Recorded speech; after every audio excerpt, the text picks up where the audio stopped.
Section 4. Skeptical doubts concerning the operations of the understanding. Part 1. All the objects of human reason or enquiry may naturally be divided into two kinds, to wit, relations of ideas and matters of fact. Of the first kind are the sciences of geometry, algebra, and arithmetic, and in short, every affirmation which is either intuitively or demonstratively certain that the square of the hypotenuse is equal to the square of the two sides is a proposition which expresses a relation between these figures. That 3 times 5 is equal to the half of 30 expresses a relation between these numbers. Propositions of this kind are discoverable by the mere operation of thought, without dependence on what is anywhere existent in the universe. Though there never were a circle or triangle in nature, the truths demonstrated by Euclid would forever retain their certainty and evidence. Matters of fact, which are the second objects of human reason, are not ascertained in the same manner, nor is our evidence of their truth, however great, of a like nature with the foregoing. The contrary of every matter of fact is still possible, because it can never imply a contradiction, and is conceived by the mind with the same facility and distinctness, as if ever so conformable to reality. That the sun will not rise tomorrow is no less intelligible a proposition, and implies no more contradiction than the affirmation that it will rise. We should in vain, therefore, attempt to demonstrate its falsehood. Were it demonstratively false, it would imply a contradiction, and could never be distinctly conceived by the mind. It may therefore be a subject worthy of curiosity to inquire what is the nature of that evidence which assures us of any real existence and matter of fact beyond the present testimony of our senses or the records of our memory. This part of philosophy, it is observable, has been little cultivated either by the ancients or moderns, and therefore our doubts and errors in the prosecution of so important an inquiry may be the more excusable, while we march through such difficult paths without any guide or direction. They may even prove useful by exciting curiosity and destroying that implicit faith and security which is the bane of all reasoning and free inquiry. The discovery of defects in the common philosophy, if any such there be, will not, I presume, be a discouragement, but rather an incitement, as is usual, to attempt something more full and satisfactory than has yet been proposed to the public. All reasonings concerning matter of fact seem to be founded on the relation of cause and effect. By means of that relation alone we can go beyond the evidence of our memory and senses.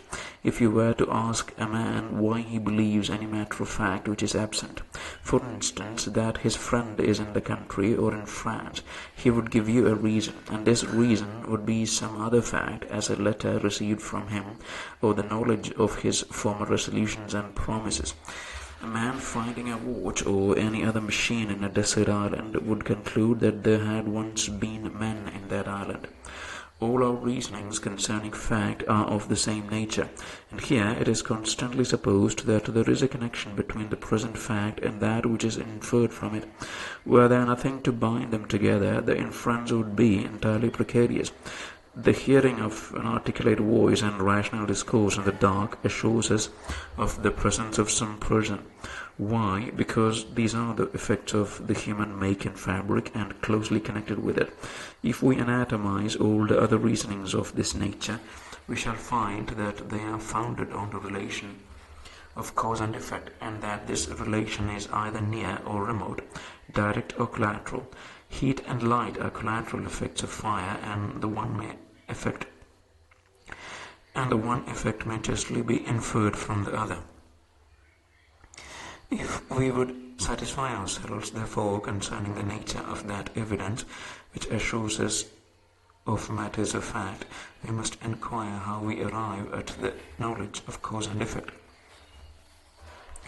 I shall venture to affirm as a general proposition, which admits of no exception, that the knowledge of this relation is not, in any instance, attained by reasonings a priori, but arises entirely from experience, when we find that any particular objects are constantly conjoined with each other. Let an object be presented to a man of ever so strong natural reason, and abilities. If that object be entirely new to him, he will not be able, by the most accurate examination of its sensible qualities, to discover any of its causes or effects.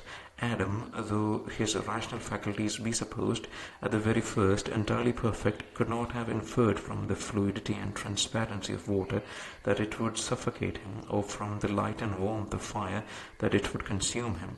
No object ever discovers by the qualities which appear to the senses either the causes which produced it or the effects which will arise from it. Nor can our reason, unassisted by experience, ever draw any inference concerning real existence and matter of fact. This proposition that causes and effects are discoverable not by reason but by experience will readily be admitted with regard to such objects as we remember to have once been altogether unknown to us, since we must be conscious of the utter inability which we then lay under of foretelling what would arise from them.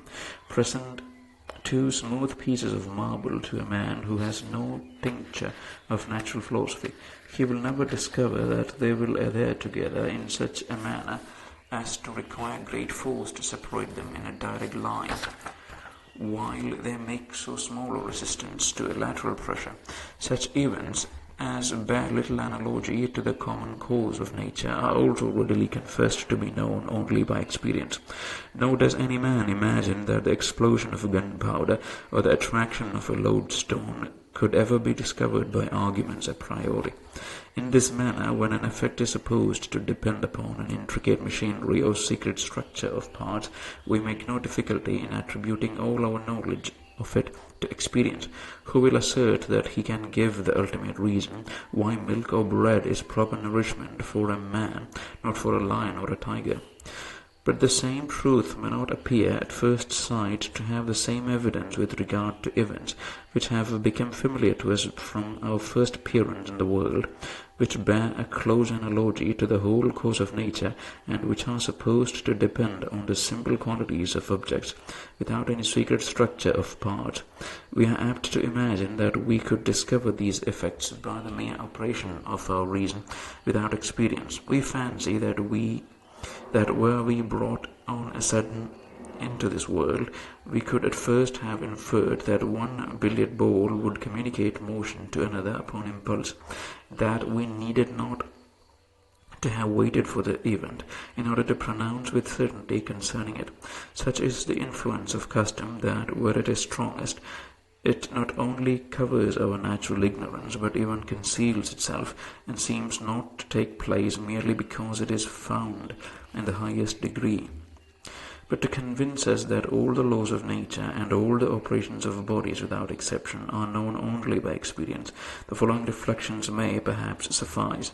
Were any object presented to us, and were we required to pronounce concerning the effect which will result from it without consulting past observation, after what manner, I beseech you, must the mind proceed in this operation? It must invent or imagine some event which it ascribes to the object as its effect, and it is plain that this invention must be entirely arbitrary. The mind can never possibly find the effect in the supposed cause by the most accurate scrutiny and examination, for the effect is totally different from the cause and consequently can never be discovered in it. Motion in the second billiard ball is a quite distinct event from motion in the first, nor is there anything in the one to suggest the smallest hint of the other. A stone or piece of metal raised into the air and left without any support immediately falls. But to consider the matter a priori, is there anything we discover in this situation which can beget the idea of a downward rather than an upward or any other motion in the stone or metal? And as the first imagination or invention of a particular effect in all natural operations is arbitrary, where we consult no experience, so must we also esteem the supposed tie or connection between the cause and effect, which binds them together, and renders it impossible that any other effect could result from the operation of that cause. When I see, for instance, a billiard ball moving in a straight line towards another, even suppose motion in the second ball should by accident be suggested to me as the result of their contact or impulse, may I not conceive that 100 different events might as well follow from that cause? May not both these balls remain at absolute rest? May not the first ball return in a straight line or leap off from the second in any line or direction? All these suppositions are consistent and conceivable. Why then should we give the preference to one which is no more consistent or conceivable than the rest? All our reasonings a priori will never be able to show us any foundation for this preference. In a word, then, every effect is a distinct event from its cause. It could not, therefore, be discovered in the cause, and the first invention or conception of it a priori must be entirely arbitrary, and even after it is suggested, the conjunction of it with the cause must appear equally arbitrary, since there are always many other effects which, to reason, must seem fully as consistent and natural. In vain, therefore, should we pretend to determine any single event, or infer any cause or effect, without the assistance of observation and experience. Hence we may discover the reason why no philosopher who is rational and modest has ever pretended to assign the ultimate cause of any natural operation, or to show distinctly the action of that power which produces any single effect in the universe. It is confessed that the utmost effort of human reason is to reduce the principles productive of natural phenomena to a greater simplicity, and to resolve the many particular effects into a few general causes by means of reasonings from analogy, experience, and observation. But as to the causes of these general causes, we should in vain attempt their discovery, nor shall we ever be able to satisfy ourselves by any particular explication of them. These ultimate springs and principles are totally shut up from human curiosity and inquiry. Elasticity, gravity, cohesion of parts, communication of motion by impulse, these are probably the ultimate causes and principles which we shall ever discover in nature, and we may esteem ourselves sufficiently happy if, by accurate inquiry and reasoning, we can trace up the particular phenomena to, or near to, these general principles. The most perfect philosophy of the natural kind only staves off our ignorance a little longer, as perhaps the most perfect philosophy of the moral or metaphysical kind serves only to discover larger portions of it. Thus the observation of human blindness and weakness is the result of all philosophy, and meets us at every turn in spite of our endeavours to elude or avoid it. Nor is geometry, when taken into the assistance of natural philosophy, ever able to remedy this defect or lead us into the knowledge of ultimate causes by all that accuracy of reasoning for which it is so justly celebrated. Every part of mixed mathematics proceeds upon the supposition that certain laws are established by nature in her operations, and abstract reasonings are employed either to assist experience in the discovery of these laws, or to determine their influence in particular instances where it depends upon any precise degree of distance and quantity. Thus it is a law of motion discovered by experience that the moment or force of any body in motion is in the compound ratio or proportion of its solid contents and its velocity, and consequently that a small force may remove the greatest obstacle or raise the greatest weight if by any contrivance or machinery we can increase the velocity of that force so as to make it an overmatch for its antagonist. Geometry assists us in the application of this law by giving us the just dimensions of all the parts and figures which can enter into any species of machine. But still the discovery of the law itself is owing merely to experience, and all the abstract reasonings in the world could never lead us one step towards the knowledge of it. When we reason a priori and consider merely any object or cause as it appears to the mind, independent of all observation, it never could suggest to us the notion of any distinct object, such as its effect, much less show us the inseparable and inviolable connection between them. A man must be very sagacious who could discover by reasoning that crystal is the effect of heat and ice of cold, without being previously acquainted with the operation of these qualities.